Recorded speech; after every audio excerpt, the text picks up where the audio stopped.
Welcome back to this series of videos on how to set up DCC, our new blueprints projects for Unreal Engine 5. In a previous video, we have shown you how to install DCC. In this video, we're going to explain all of the features of DCC and explain how to set them up. Dynamic Combat Camera is an add-on for our code plugin, Ultimate Gameplay Camera. The DCC modifier works by modifying the final value of the arm length of the spring arm component. And it does this in two ways. The first one is by multiplying the value, and it does this with the multiplier methods. The second one is by adding on top of the arm length value, and it does this with the additive method. One of the very cool things about DCC is that you can mix and match multiplier and additive methods. While you can only select one multiplier method in your data asset, you can select multiple additive methods that can be enabled at the same time. So right now we're using a static multiplier method. That means that as soon as we enter combat, the camera zooms out because the arm length gets multiplied by a constant value. There's no need for us to change the sphere settings or the other continuous or dynamic settings, because those won't be taken into consideration. The only settings we need to change are the ones associated to our current multiplier method.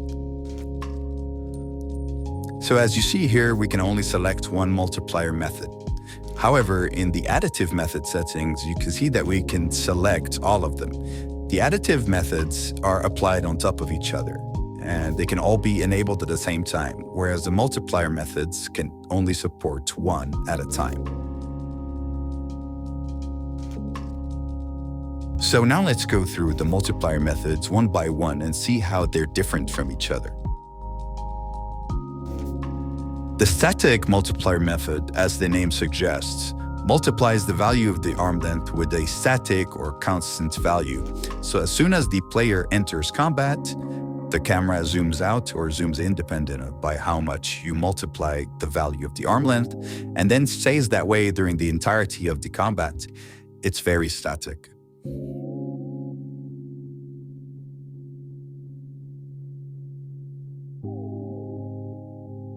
The spheres multiplier method allows you to change the value by which the arm length gets multiplied depending on the spatial disposition of the enemies around you. So depending on which sphere is the biggest sphere that is currently occupied by an enemy, the arm length gets multiplied by a different value.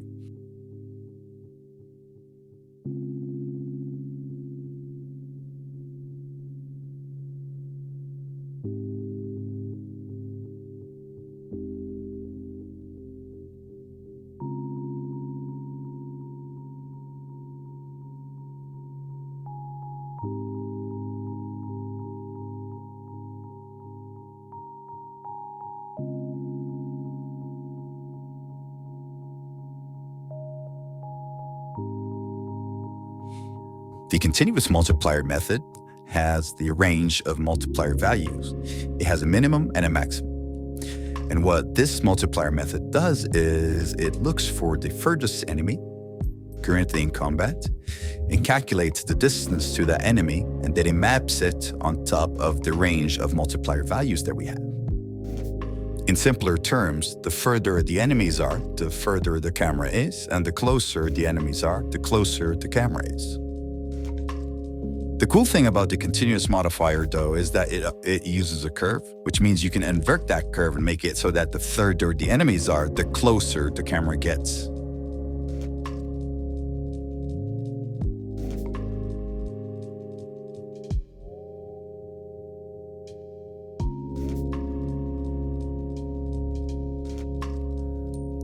The dynamic multiplier method is a bit more subtle.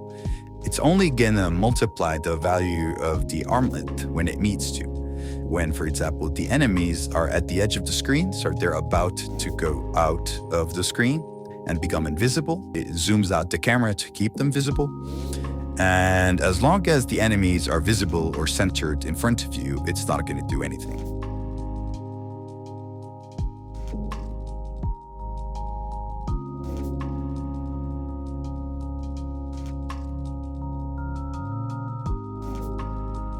Now for the additive methods.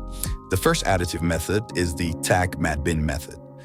The tag map bin method allows you to set up a number of tags. They can be either legacy Unreal Engine tags or gameplay tags.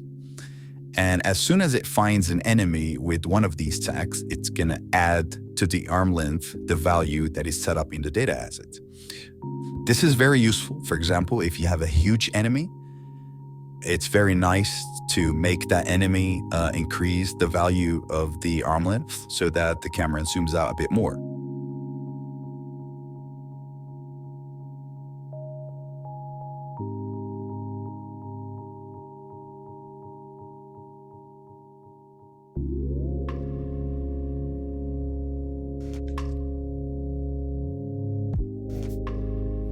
And last but not least, we have the edge screen additive method. This is one of my favorite methods by far because it can be applied in combination with any of the multiplier methods that we mentioned before. And because this method is very dynamic, it's going to try to keep as many enemies in frame as possible.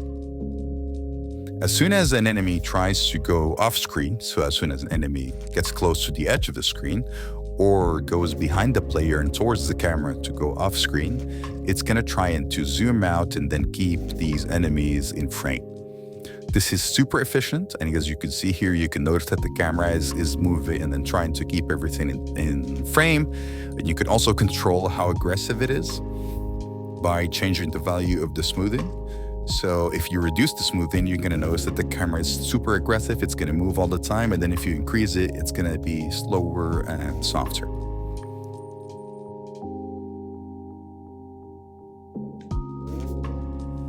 That's all for now.